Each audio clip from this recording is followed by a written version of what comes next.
பிப்ரவரி 18 பொதுக்காலம் 6ஆம் வாரம் செவ்வாய்க்கிழமை. புனித மார்க்கு எழுதிய நற்செய்தியிலிருந்து வாசகம். அதிகாரம் 8 வசனங்கள் 14 முதல் 21 வரை.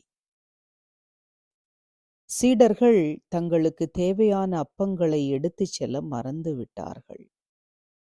படகில் அவர்களிடம் ஒரு அப்பம் மட்டுமே இருந்தது. அப்பொழுது இயேசு பரிசேயர், ஏரோதியர் ஆகியோரது புளிப்பு மாவை குறித்து கவனமாயிருங்கள் என்று அவர்களுக்கு கட்டளையிட்டார்.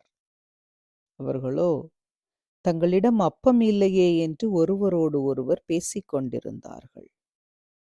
இதை அறிந்த இயேசு அவர்களை நோக்கி, நீங்கள் உங்களிடம் அப்பம் இல்லை என ஏன் பேசிக்கொள்ளுகிறீர்கள்?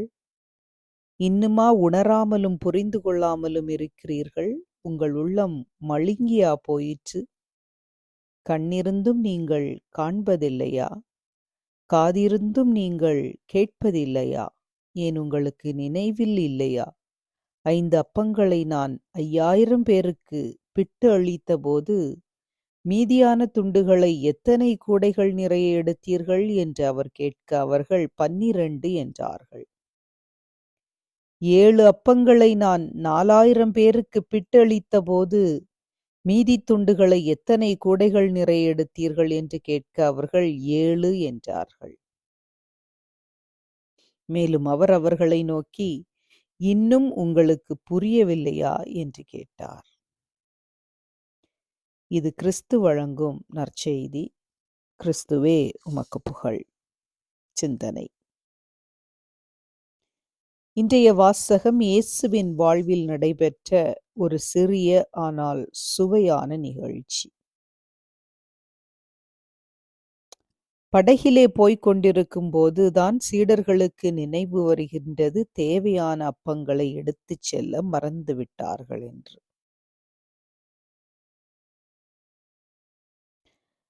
ஒரு அப்பத்தை கொண்டு எத்தனை பேருக்கு உணவளிக்கும் ஆற்றல் மிக்க ஆண்டவர் தம்முடன் இருந்ததை அவர்கள் மறந்துவிட்டார்கள் என்பதையும் மார்க்கு இயேசுவின் வாய்மொழி வழியாக பதிவு செய்கின்றார்.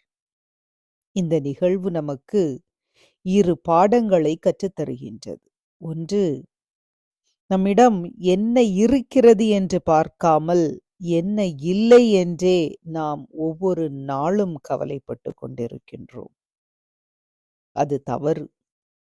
பிறரோடு நம்மை ஒப்பிட்டு பார்த்து நம்மிடம் அது இல்லை இது இல்லை என்று புலம்பிக் கொண்டிருக்கலாம். அது இருக்கிறதே என்ற நிறைவும் மகிழ்வும் அடைய நாம் கற்றுக்கொள்ள வேண்டும் என்ற பாடத்தை முதலில் இது கற்றுத்தருகின்றது. இரண்டாவது, நம்மிடம் இருக்கும் சிறியவற்றையும் கொண்டு இறைவன் பெரிய செயல்களை செய்ய வல்லவர் என்பதை நாம் நினைவில் கொள்ள வேண்டும்.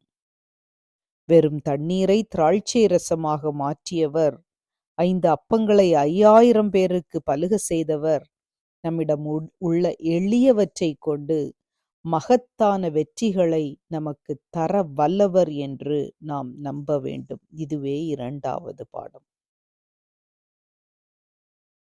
ஆண்டவராகிய இயேசுவே, உம்மை போற்றி புகழ்ந்து ஆராதிக்கின்றோம் அப்பா. எங்களிடம் இல்லாததை பற்றி நாங்கள் கவலைப்பட்டு கொண்டிருக்காமல், எங்களிடம் இருப்பவற்றிற்காக நன்றி செலுத்தவும், அவற்றை கொண்டு பெரிய செயல்களை ஆற்றுகின்ற அருளை எங்கள் ஒவ்வொருவருக்கும் தாரும் அப்பா. உமக்கே புகழ், உமக்கே மாட்சி, உமக்கே நன்றி. ஆமேன்.